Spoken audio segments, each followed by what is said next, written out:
All right, and we're live. Hi, everybody. Thank you for tuning in for this edition of NoCapes. Today, I am talking with Rafael Dohms. He's a prominent PHP community member and a user group organizer and a well-known speaker. So, hi, Hey. Rafael. Hi, everybody. All right. So we actually did get a question before we started. This one comes from Eric Abar on Twitter.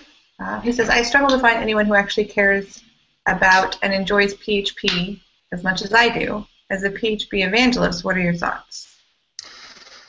That's interesting. I actually, well, I've being someone prominent in PHP means, you're going to be the person that's going to hear all the jokes about PHP, and also being someone that has worked with people and Python people. It's like I've been in that end of it quite a few times. But actually, I've never had that much of an issue finding people that love PHP. We have like a really, really big community.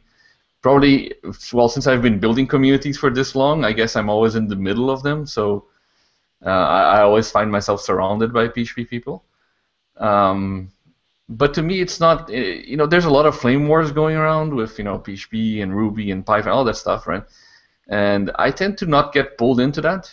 I strongly believe in the right tool for the right job, and I also believe that if the tool is something that you're used to, you should stick with that. It's like it's no use coming into a team where everyone is a Ruby developer and saying we're going to use PHP. You're just going to get the team looking at you as like, oh, why? Right? There's no need. So I try to stay away from all those flame wars and just work with the tool I love. I mean, I'm productive in all of them, but PHP is the one that I know deep down all of those little dirty secrets and all that. I can use that to my advantage, so that's why we stick to it, right? Right, and you talked a minute ago about being a community builder. So let's talk a little bit about that. You've founded how many user groups now? Hi, my name is Rafael, and I haven't founded a group in 2 weeks, I guess. No, so it's been 3 groups. It started back in Brazil, in Brasilia, the capital where I used to live. I then moved on to São Paulo, started a user group there a couple of months after I got there. And then finally in Amsterdam, it kind of happened again. And I also seem to, visit places, and then user groups tend to show up after I visit for some reason. Not sure what it is, but especially to me, it's like it's this really good feeling whenever you build a group and you get like-minded people talking to each other and learning from each other and spreading that. Because quite honestly, that's where I learned most of this stuff, right? It's from peers. I have the luck to be in channels where I can literally throw ideas at people like Ross Stuck and Sean McCool, and as easily reachable to all of these names who know much more than I do, and I can easily ask them questions. Hey, how can I solve this? What's your idea on that, right? And I think that's really good value for any developer. So building communities, to me, it's just a way to get to know more people and enhance that whole network, so that if I don't know the answer to something, and I probably don't, I know who to ask, right? Right, communities can be valuable for everyone involved. I think we all become stronger when we band together like that. What do you think is the biggest challenge in building those kind of communities? So it's interesting because it's been completely different from one place to another. Here in Amsterdam has been probably one of the easiest because the market itself kind of understands the whole community and why they want to get involved with it, why they want developers to be visiting their offices or learning and talking to the developers themselves. So it's kind of easy. It's like running Amsterdam PHP is one of the easiest things we've had. It's like we have companies lining up to sponsor the monthly meetings. We have never had a meetup without beer and pizza, which is quite amazing, actually.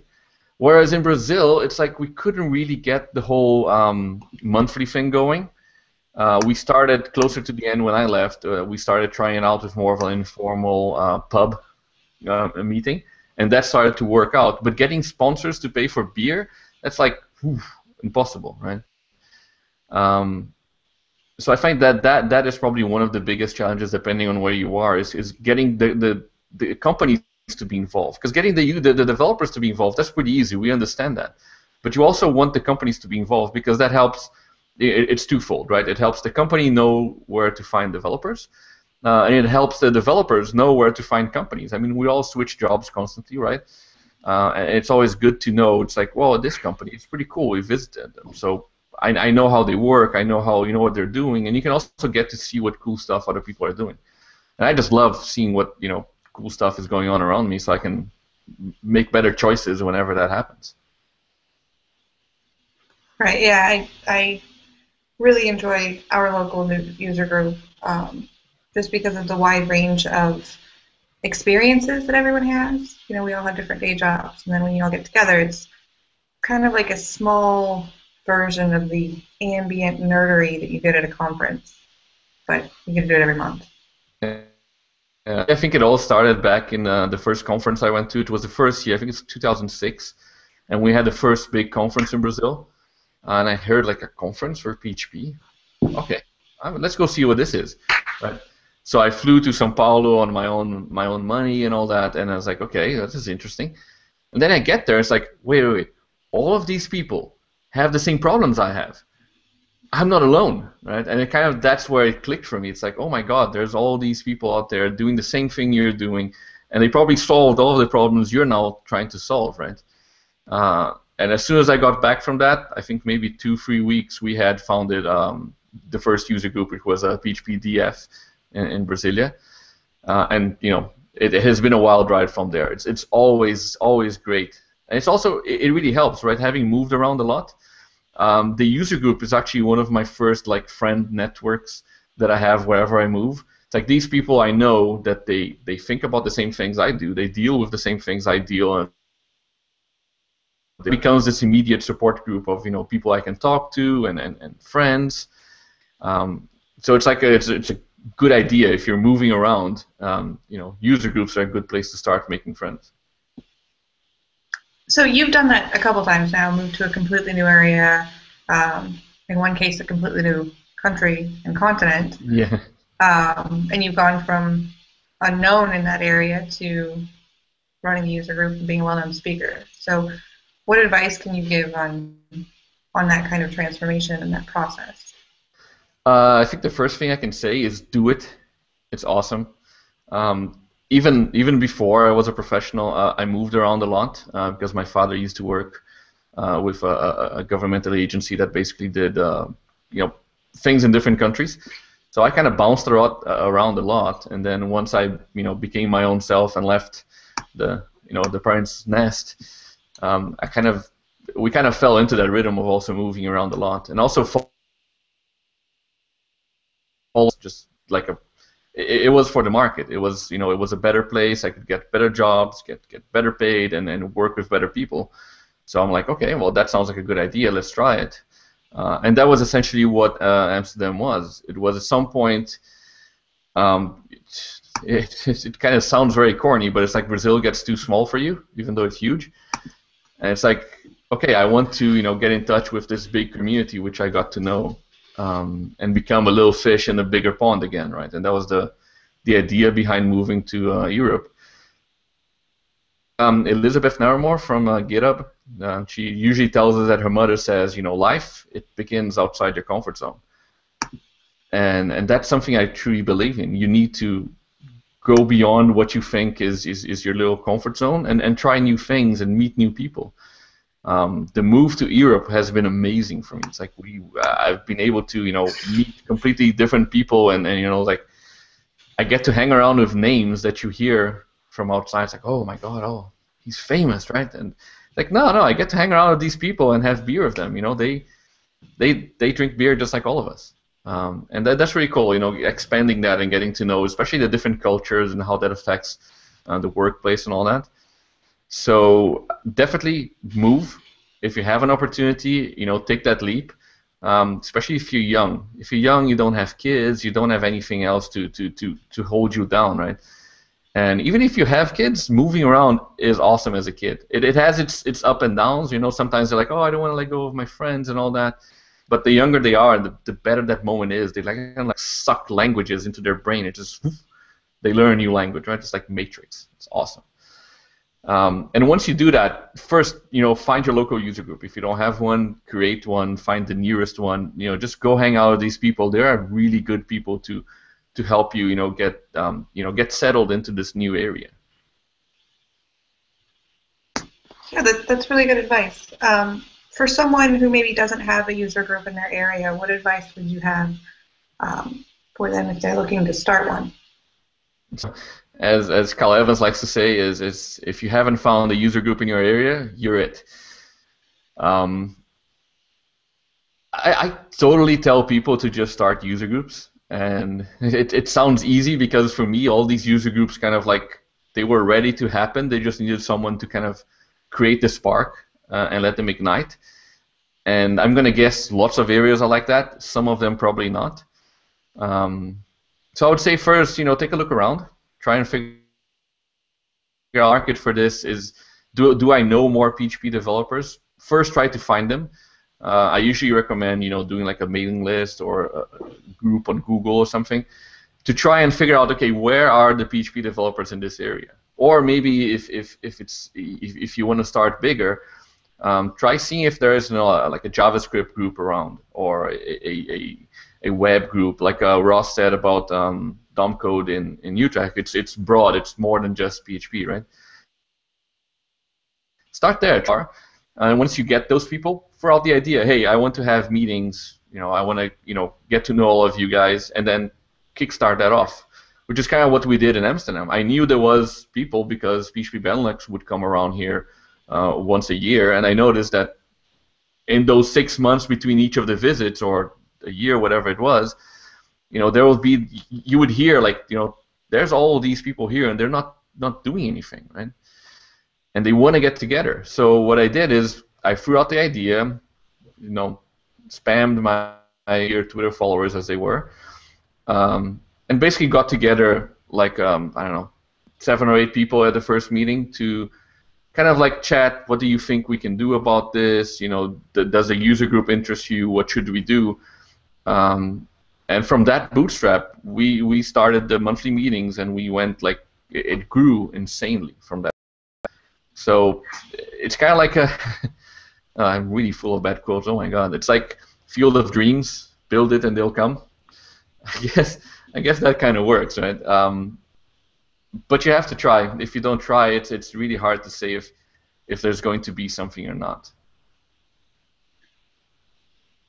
So, from what I'm hearing, it sounds like getting developer interest is first, and then you can get sponsors once you have that interest. Yeah, I mean, usually sponsors are a nice thing to have because then you get someone to spring for beer and pizza, which is usually, it makes everything easier for everyone. It cannot also not be beer, since I'm not a beer drinker and everyone's probably calling me out on it now. But I would say, I mean, first of all, just get people together, go to a bar and chat, right? That talking, that it's kind of like the hallway track in conferences. That is one of the biggest things that you get from this, is getting to know the people, getting to improve that network.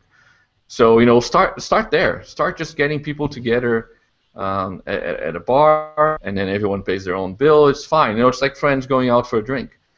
And from there, as you get more interest of people, then it becomes easier to start thinking, well, maybe we should get a venue. Maybe we should, talk to a few companies and see if someone wants to sponsor and, have a venue for us. And then you start seeing what happens. I mean, in Amsterdam PHP, it just happened all of a sudden. We had companies, especially because my own company at that point said, we want you to build a community here. That's why we brought you from Brazil. I'm like, oh, okay.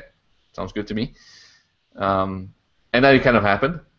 So having that first company to sponsor was kind of like an easy bootstrap thing. But it could be different in your area, so try it out. Reach out to us. When you talk about having a venue, do you normally have just a standard venue that you meet at the same place every month, or do you switch it up and maybe go to different companies or different spaces? Okay, so usually in the previous user groups, we used to have fixed venues. Like, for example, the pub thing I said in São Paulo, we basically hang out on the same hub, on the same pub. We have like a little TV in the back, and people basically sit around drinking beer and listening to whoever is speaking. In Amsterdam, we had an opportunity to be a little bit different. And basically what we do is we go around every month to a different company. We have, I don't know, at this point we have been to over 15 or 16 different companies, I think. So we basically go around, and that means we sometimes have bigger venues, sometimes we have smaller venues. We try to, now that the user group grew up, we try to stick to things above 40 or 50 people, because that's like less than that, and we start getting people screaming that they couldn't make it in. So we go around different companies, which is great because you get to know the market, you get to know what people are doing, you get to know what cool companies are working on new projects. And that kind of gets the whole market thing going for me. That's really cool. Like it's you know what's going on around you, and you know where to run. When things go sour or not. And it's just really cool. Yeah, no, I really like that idea. I was a part of a social group before I moved to North Carolina, and we would go around every month. The meeting was at a different local business, usually bars or restaurants. But I really like that. It gives you a good sense of your community, and you get to see new places and meet new people. So adding that into a developer user group is really cool, I think. Yeah. So as a user group organizer, what do you look for in speakers? So I believe user groups are the stepping stone for speakers. So we really try to give new speakers a chance. So if you have never spoken at a conference before, that's the speaker I really want. It's like someone who wants to start speaking, has maybe put together a talk or has an idea, but wants to try it out and see how he behaves in front of a crowd. That's what we try to bring to the user group, right? We need to find a good balance between so that everyone is learning, but it's easy enough to also bring the beginner speakers to give them that first chance, give them a first chance to figure out find their voice, like Ross said last week, and try and see how they behave in front of a crowd. And that usually helps them later become accepted in conferences, right? Because they can easily go and see, well, they spoke at this user group, and we can talk to people there to see how it goes. All of our talks are joined in, so everyone has ratings and that. So we really try to really try to pick the beginner speakers. If they come up to us and ask for a spot, we say, yeah, go for it. But we also try to get some advanced speakers. So for example, this month we have Ross speaking, which apparently is a yearly thing. Every year, the same month, he comes around and speaks to us, which is really cool. Like Santa Ross. Yeah. So it's a balance between both of those, right? But I really try to give new news. That's what a user group is. It is to make you comfortable about being a speaker and give you the feedback you need at that beginning to take that forward, right? Right. I think that's good. And you said you're using Joined In for feedback? Yes. Joined In is like the essential tool. If you're doing anything with speakers, be sure Joined In is there, because it gives all the conference organizers kind of a place to go look and figure out, is this guy good or not, or is this girl good, or whatever feedback they have, right? And the thing is, you get constructive feedback, and also for the speaker, it gives them, ideas of what went wrong. Maybe I spoke too fast, or maybe I didn't speak fast enough, or maybe my talk was just boring. And people are really good at the user groups to give you really constructive feedback. We kind of get this really good conversation going, especially during the meeting itself. Like we usually have a 2 or 3 hour social after. After the talk itself, we have a 2-3 hour social. Even during that social, I see a lot of people coming up to the speaker and saying, well, that was really good. Maybe you should tweak this or tweak that. This part was really cool. Keep that in. Maybe improve that side. So that feedback is really good, especially for people who are starting now, to kind of get a feel of where are they heading with this. And were you a speaker before you started user groups, or did you speak at a user group first? So I did. So there's a rule in our community, and I think Carl Evans was the one that said. I keep quoting him. It was Carl's batshit crazy rule. Do not organize a conference and speak at it, and that's pretty much what I did. So I had never spoken before when I told you about the first conference in Brazil. We came back, we started the user group, and we kind of put together our first user group conference. So it's a small thing, maybe 100 people. I'm not even sure if it was that. But it was very local, and as I was organizing that, along with my friends Adler and Pablo, who were the co-organizers, I decided, hey, you know what, I'm going to speak. Yeah, I learned that lesson very early. You should not speak while you're organizing your conference, because you're just running around crazy, and then all of a sudden you're like, oh, I have to do my talk, and then you run into your room. It's like, I wonder if everything else is okay. But it was kind of my bootstrap, right? It was the way I found to see if, is this something that I like doing? Is this something that's going to fit? Can I hold a crowd looking at me for 45 minutes to an hour? And the talk went really well from the feeling I got, right? It's not like I spoke really well. I probably was very, very bad, but I felt really good being there. It's like, oh, this is awesome. I love talking to people.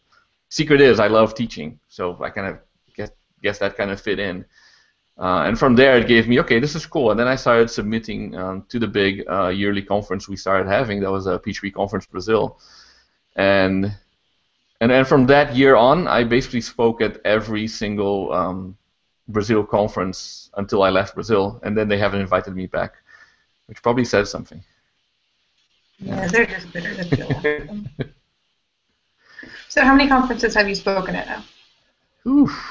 Okay, I've done roughly about maybe 50 talks, give or take. I have no idea how many conferences. I usually do maybe 2 talks at a conference. So I would say at least some 30 conferences or so. Especially the ones in Brazil, right? Interesting story about becoming a famous speaker, or at least becoming a known speaker, and then becoming a no one. So basically in Brazil, I was doing pretty well. People would invite me to do conferences and all that, and I was speaking, every year whenever I had the opportunity to do it. And then I moved to Europe, and I submitted to PHP, Dutch PHP conference, right? So I got rejected. And the thing is, I actually lived around the corner from the conference venue. It's like they didn't even have to pay lunch. I could go home and get lunch from me, right? So I was like, whoa, hold on. It's like, this is the cheapest speaker possible, and I still got rejected. And that kind of brought me to the reality that, yeah, people in Brazil know who you are. People around here have no clue. So I had to start building the whole thing back up, right? So I started talking at user groups. The first one was the PHP Benelux meeting in Amsterdam, before we had Amsterdam PHP. And, I started all the way from the bottom again, trying to, okay, people, I like talking. This is what I have to offer. Let's see if we can come up with something, right? And then work myself back up to try and speak at conferences again. And for some reason, people fell for it, I guess. And now they invite me every now and then to talk.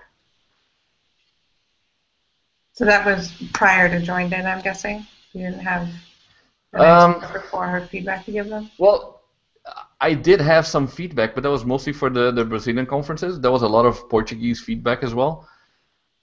But for some reason, that still didn't work. I guess they looked at my face and said, nah, not him.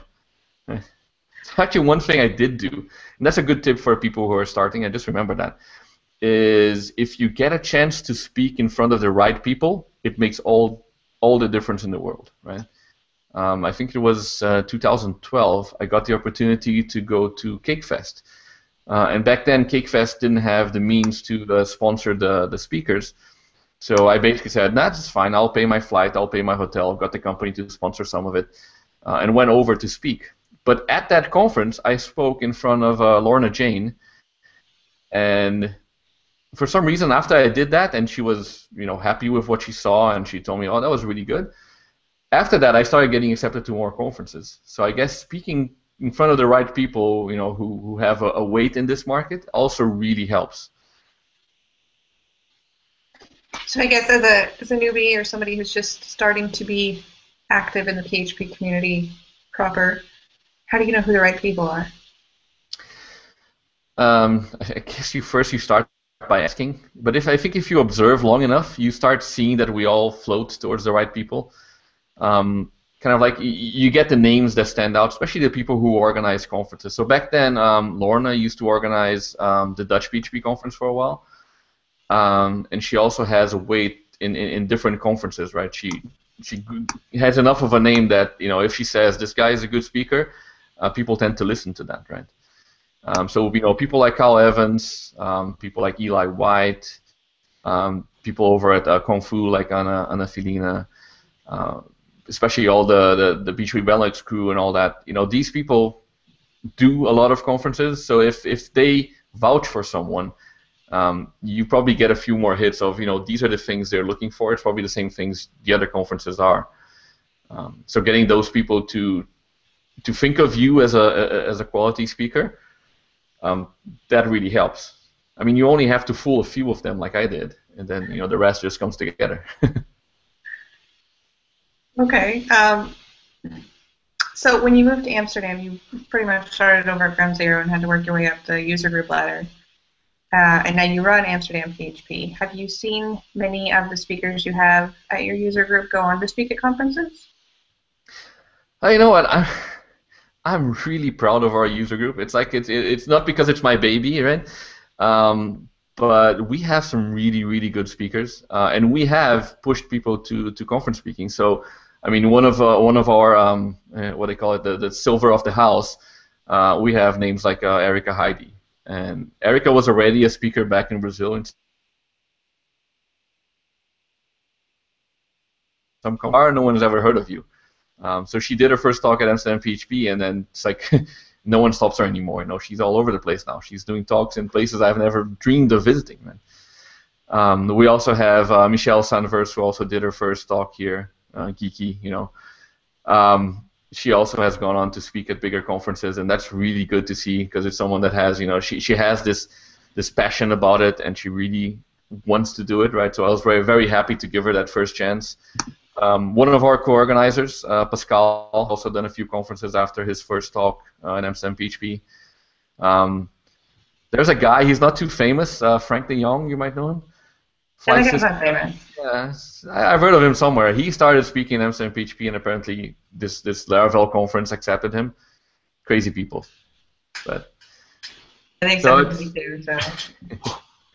But it's really good. I mean, we've seen a lot of people come through the user group and then move on to bigger conferences or speak more times or do different things, right? And I really like seeing that. It's like it's kind of ironic because the work I'm doing is kind of getting me out of work because I'm now brewing speakers who are going to replace me, and they have been doing so very well lately. But the feeling I get from pushing someone out of their comfort zone and going a little bit further. It sounds really corny, but it's what keeps me going. I really enjoy that, right? Like pushing people to new challenges and new heights. I really like getting people there. Yeah, that kind of mentor.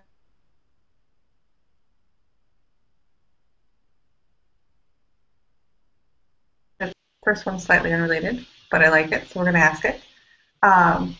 Gary Hawken wants to know, who's your favorite Ninja Turtle? Rafael! He's somewhere up there.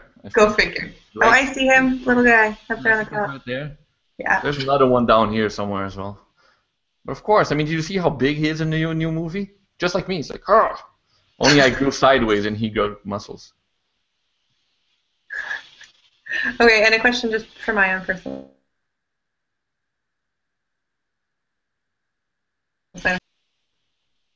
Hold on, you locked up, so I lost that question. Oh, I said, who's your favorite Pokemon? Who is my favorite Pokemon? I think it's. Well, that's a good question. I think it's Charmander. Yes. Yes. Good answer. Yes. Answer that right. Yay. Nailed it. Okay, now a more serious question from James Titcomb. What tips would you give for a new speaker trying to get accepted for a conference? So first thing, get out there and find a user group. Go speak there. Start at your company if you have to. But practice. Practice a lot, right? Get out there in front of the right people. Get out there in front of some people, and start trying it out. start at a user group. That's probably the best idea. Take that feedback from there and keep working on it. You can do webinars also. That's also a good way to start. But it's kind of like just get exposure, any kind of exposure, and submit.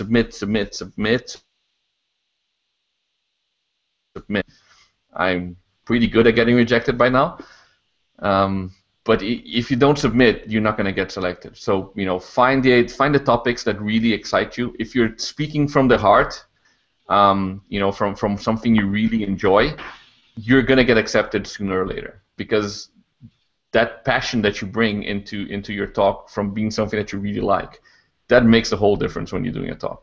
So find a topic that you like, start blogging on it, kind of try to show people that you know your stuff. You can look around and say, oh, wait, he said this and he said that, so he knows what he's doing, Convince people that you know about that stuff. That helps a lot. But submit, and try and talk somewhere, user group, whatever it is. Okay, so I like that idea of starting off with blogging and or webinars and kind of positioning yourself as an expert, quote unquote, in that topic, or an aspiring expert even. Yeah, and don't run away from a topic, because so for example, unit testing, right? For a very long time, unit testing was kind of dominated by Sebastian Bergman, because he created PHP Unit. So no one submitted anything around PHP Unit or unit testing for a very long while. But quite often, the guy who created the tool has a very specific point of view to share, and the point of view that people are very interested in it. And if I've learned one thing from all these years, is that everyone is interested in every single topic out there. Is there enough interest to get you into a conference? That's a whole other thing. But there's always someone interested in that topic, so don't refrain from doing it because there's this guy who's perceived as the expert. I mean, look at Chris Harches. He took over the testing like nobody's business, right? Right. Yeah. No, I can kind of relate to the idea of maybe not wanting to give a talk on a certain subject because another prominent speaker speaks about that a lot. Maybe quote unquote owns that topic. Yeah. So you don't want to throw your name in, but I think it's important that we do, because every topic can be approached from lots of different ways. And even if I've heard a talk on PHP Unit 17 different times, doesn't mean that the 18th talk isn't going to make me see something I never thought of again. It's a fresh point of view, so I think that really helps. What you would then be scared of is giving that talk in front of that person. That's usually the scary part, right? And adverse talk situations are pretty interesting. Like I did annotations at Laravel, and I've been doing annotations for a while. It just so happens that Rasmus, the creator of PHP, really hates annotations. And it just so happens that the first time I spoke in Europe at a conference that was in Paris, I was talking about annotations, and he was sitting in the front row. It doesn't get any scarier than that. I tell you, it's it's quite something. You're like, every time you say something and he looks at his laptop or looks up at your slides, you're like, what did I say? What did I say? So how did it go? I mean, obviously you made it through alive. Was it? I did, and I didn't give up on the topic, so it didn't go as bad as I figured.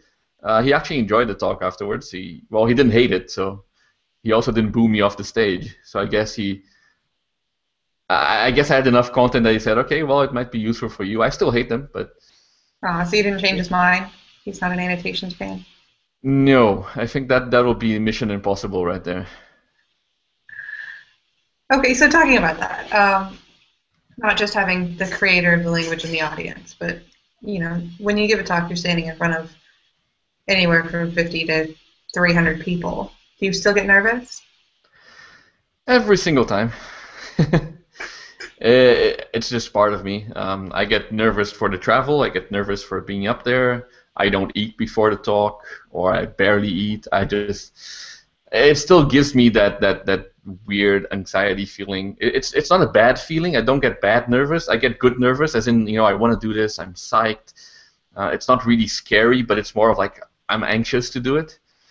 And then once you get on stage, I love being on stage. I don't know if like I love the attention of what it is, but I really love being on stage. I love sharing ideas. I love getting feedback. I love seeing the looks on people's faces, not the ones who are sleeping, but the ones who are actually excited about what you're talking about, and you see that little spark of, oh, that made sense to me, right? And those moments are really what I like. It's why I build communities, why I get developers together. Developers are out there just waiting to be awesome. They just need to find each other, and I kind of like, making it possible for them to be awesome. So do you have any rituals either before or after that help you deal with the nervousness? Usually the talk before, I kind of skip out halfway through it and just walk around. Just kind of focus on trying to remember, okay, is this what I have to do? So a little bit before that, I usually go through the slides just to remember, okay, these are the slides. Obviously, rehearse the night before. I don't rehearse as much as Ross, apparently. But I do rehearse at least once before any talk I give, just to make sure I know all of my I know the slide transitions, I know where the order of the topic, I get that feel for it. But before the talk, I just hang out outside, drink some water, go to the toilet as usual, just get ready for that, sit in a quiet corner and just kind of zone into, okay, this is the topic, this is what's going on. I try to, as much as I can, like plug my laptop either early or the day before I walk into the venue, just try it out, see if everything's okay. Try to, work out most of the wrinkles that are going to come as you do it. And then, of course, first thing I do whenever I really start, getting ready for the talk, I get everything out of my pockets.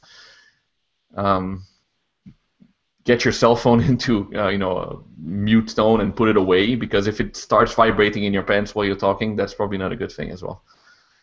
But I just kind of I want to feel free as I'm there. Mostly what I do is just have the remote in my hand, which I grip with all my strength so that I don't fling it, since I do a lot of hand gestures while I'm speaking, as you may notice.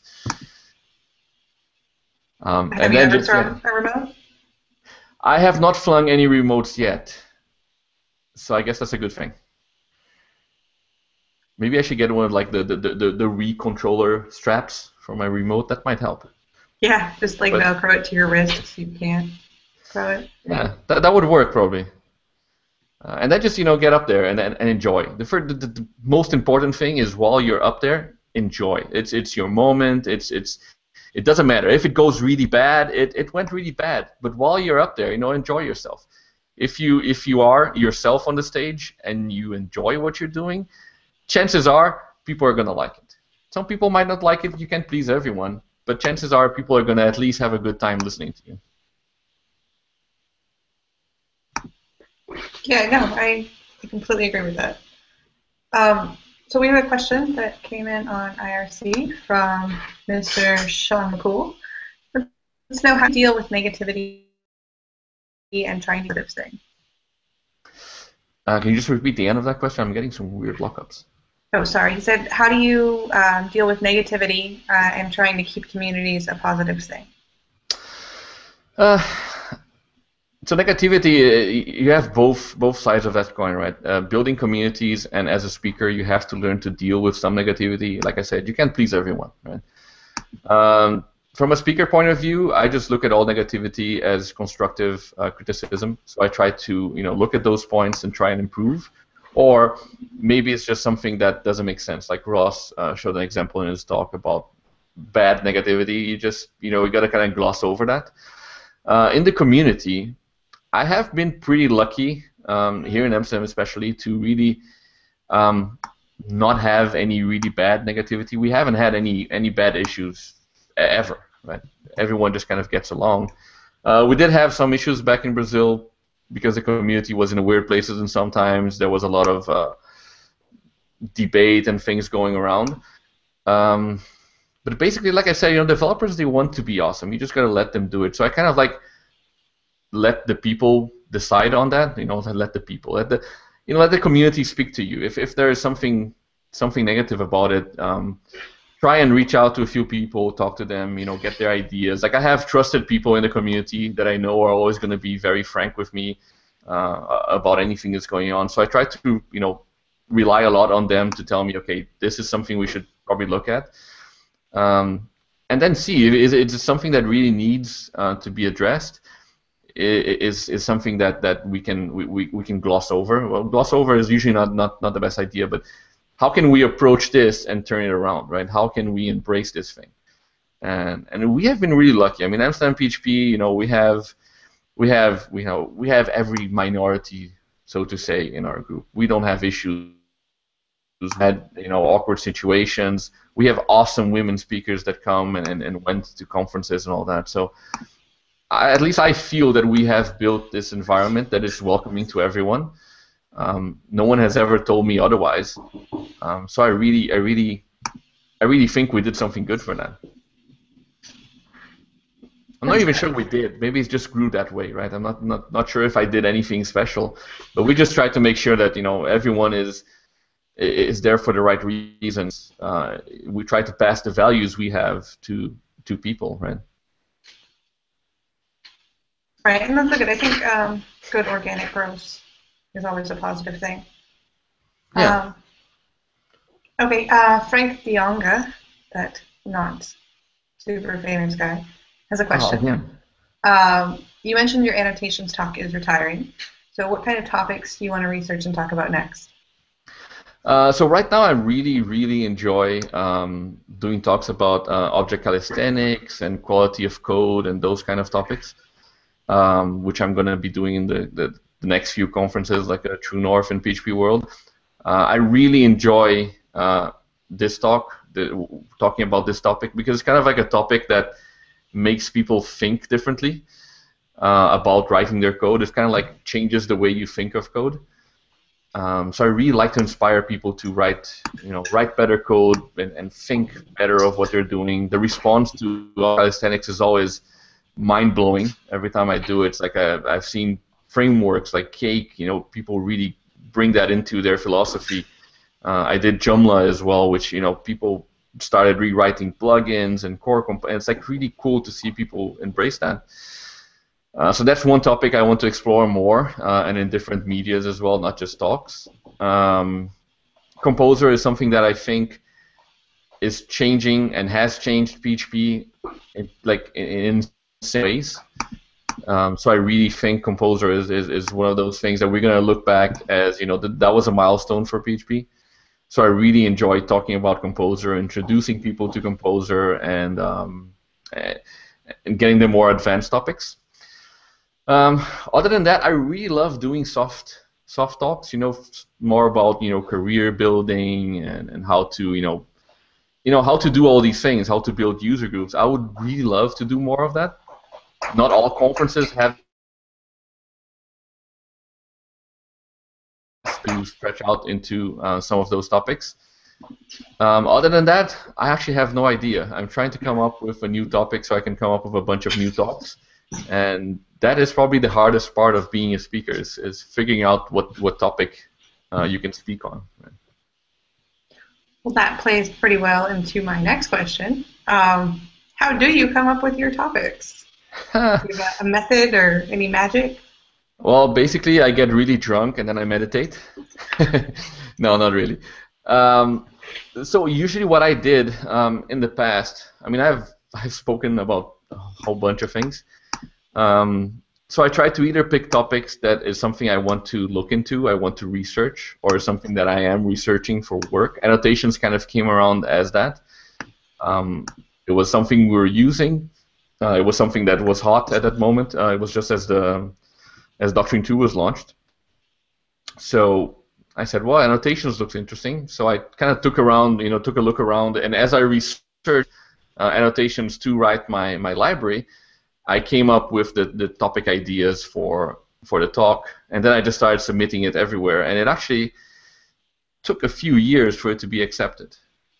So I guess ideas kind of have to mature sometimes, but I usually try to do that. Things from the everyday, day-to-day life, things cool, something cool I did at work, and I find, well, this is something interesting that I could maybe share with more people. Then I try and pick that up and throw it out there and see what happens.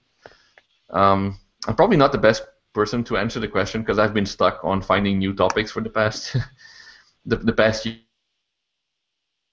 I try to go from there, or try to find something that isn't, that's just not out there. Someone hasn't spoken about it anywhere.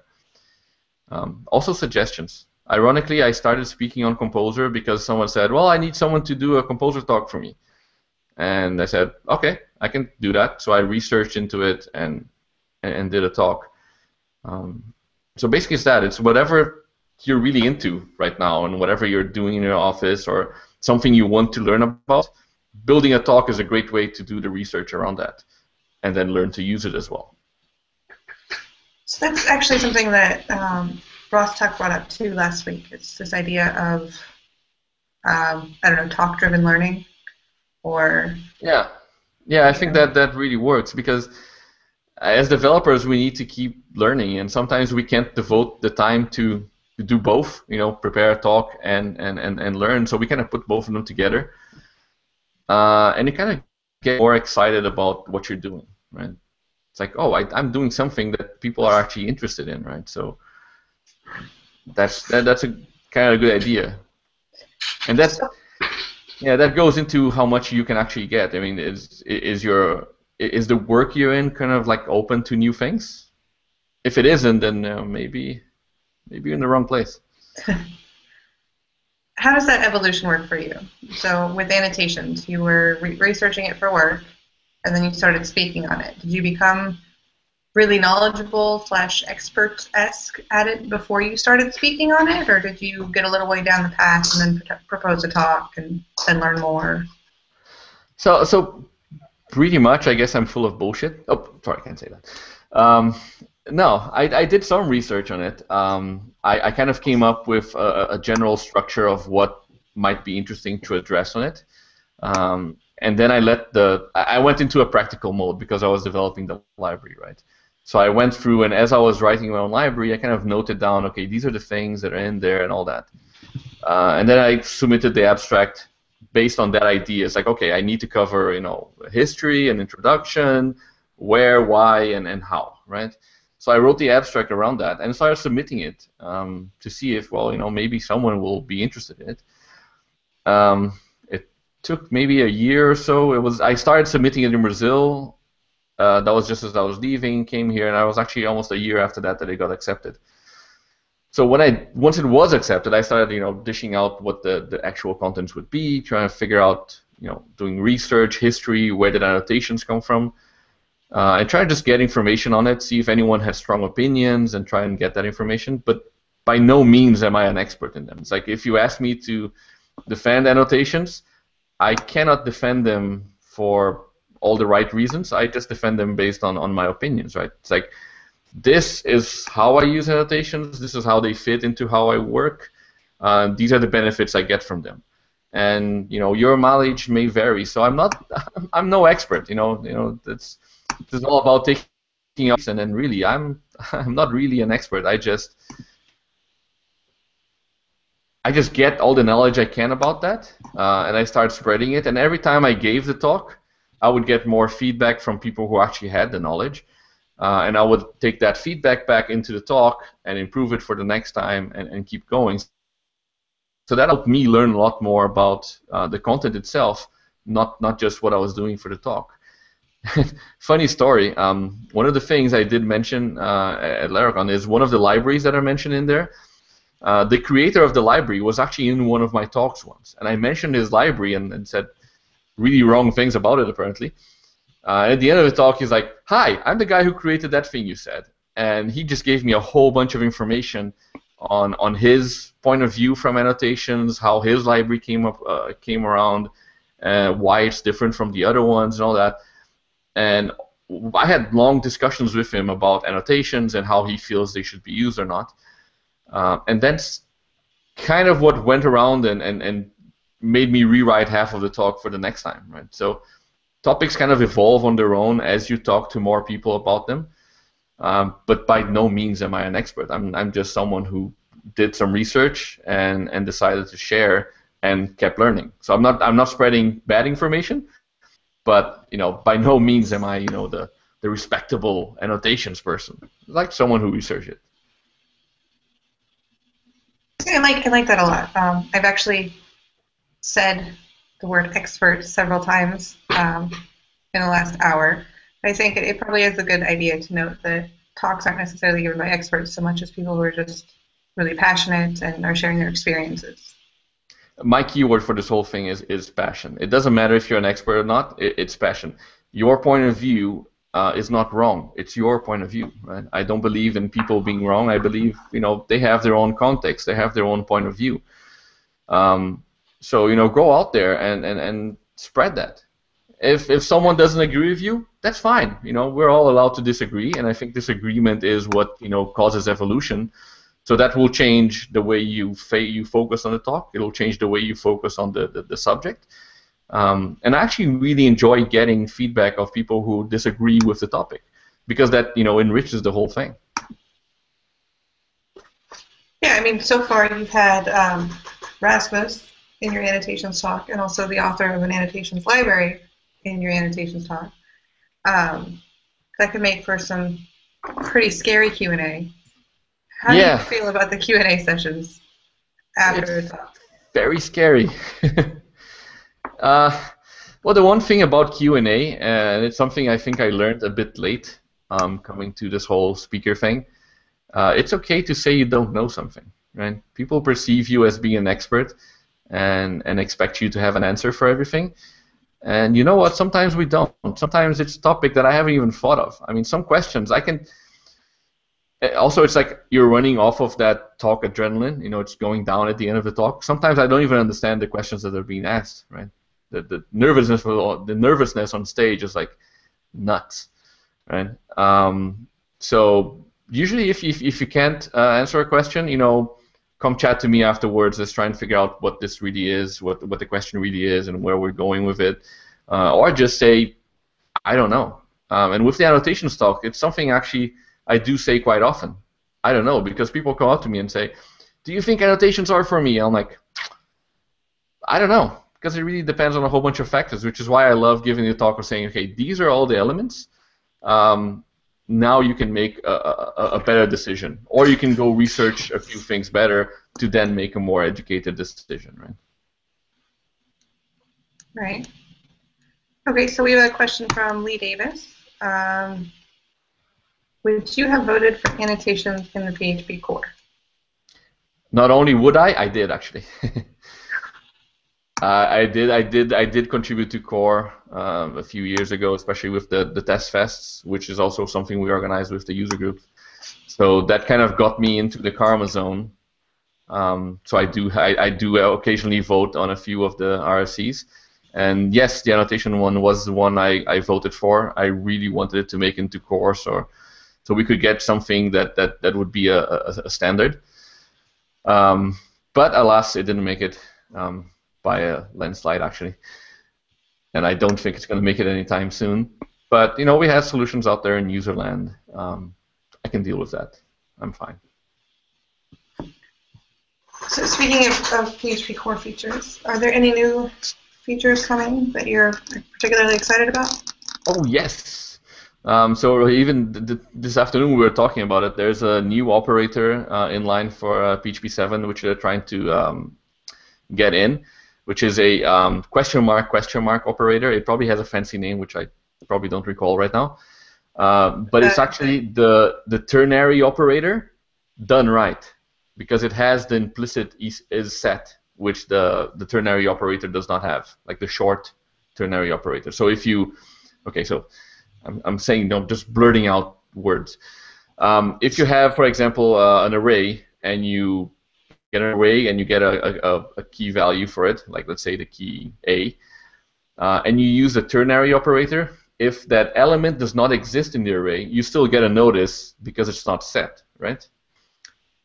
With this operator, you can just do that, and if it's not set, it turns out to be null. So that actually means you can use the ternary operator as it should be used, and it's one of those things that have been the few threads I actually go into in PHP internals every now and then when I dive into it. That's one of the threads I kind of like to weigh on, because I really think the ternary operator should have had the implicit is set. So having this operator is like, yes, finally, it's gonna make so much easier. Woo. I feel the exact same way. I saw that this morning on Twitter, and it made my day. I really want that. Really, really want that. I want it. It's like Christmas for nerds. Yes. Okay, I have one more question. We've got about 5 minutes. You were talking earlier about your preparations for a talk and how you don't rehearse maybe as much as Ross does. How long, on average, take you to plan a talk from start to delivery?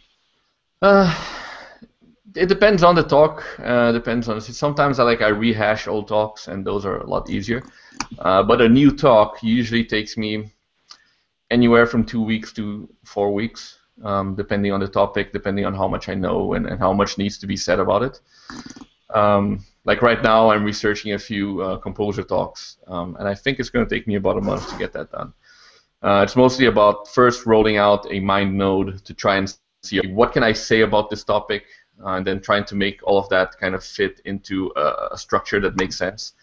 My wife does e-learning, so she converts usual learning materials to e-learning materials, which are mostly presentations.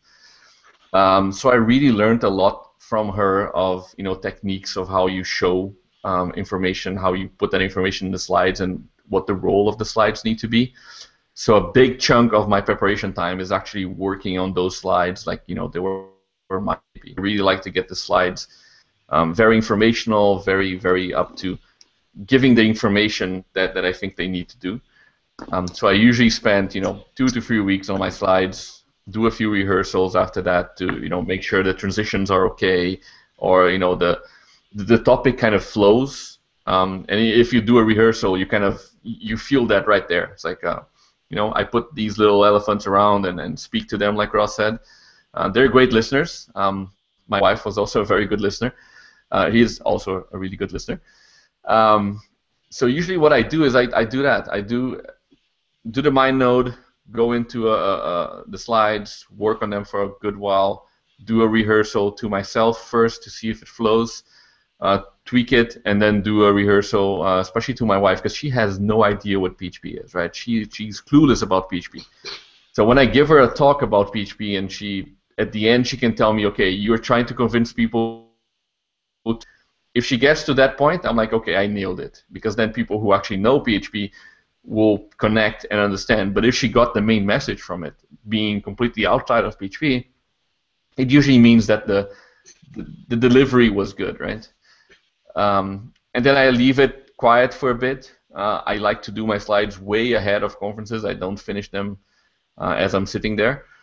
But what I do is after that talk is done, I have rehearsed it maybe a week before, a few days before the conference. The day before, I'm going to actually give it, the night before usually. I do one more rehearsal, even if I'm like at the conference. I skip out of the social a little bit earlier, go do a rehearsal again, so that things are fresh in your mind, right? And it really helps you nail the transitions, when the topic goes, and kind of flow the whole thing into one another. Yeah, and then I get ready and I go on stage and I make a fool of myself usually. Yeah. Not always a bad thing. Right. Is there any one thing that a speaker should always do, or a speaker should never do? They should not fake it, I would say. Don't try and be someone you're not. Find yourself, and that's it. If you're out there, like I said, if you're out there talking about what you like and talking from yourself and what you believe in, that's it. If you're trying to be someone you're not and trying to defend something that you don't believe in, you're gonna suck.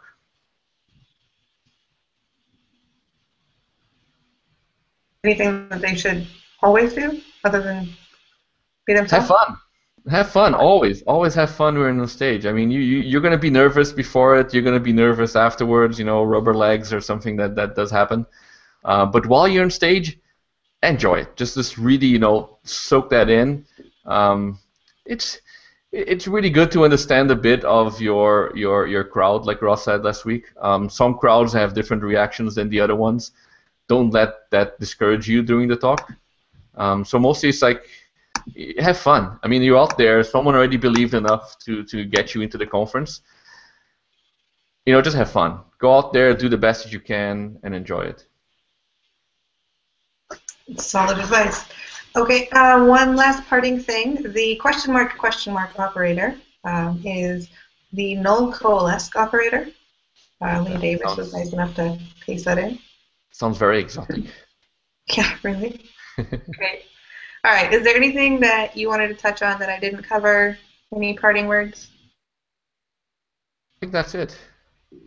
Awesome. Did I do better than Ross in terms of my background? I don't have a cool turret, but I have R2-D2. Why don't you get the head out of the way and just let us bask in the glory of it real quick? There we go. Oh, there it is. Very beautiful. I don't know. I think R2-D2, for me personally, might overtake the turret. Woo! Job well done. Take that, Ross. Ha! So now, next person is going to have to one-up you even more. It's going to be an ongoing competition, I'm sure. I'm just glad I was second then. Well, I thank you very much for your time today, and it was awesome getting to talk to you. And for everyone who watched, thank you. And our next episode will be in 2 weeks. No, thank you for having me. Thank you for doing this. It's really something that I think is worth everyone listening to. Really good messages coming out of it. I'm really, really happy to be part of it. Thank you. I'm very glad to have you. The video will be posted up on YouTube for anyone who missed it. And thanks.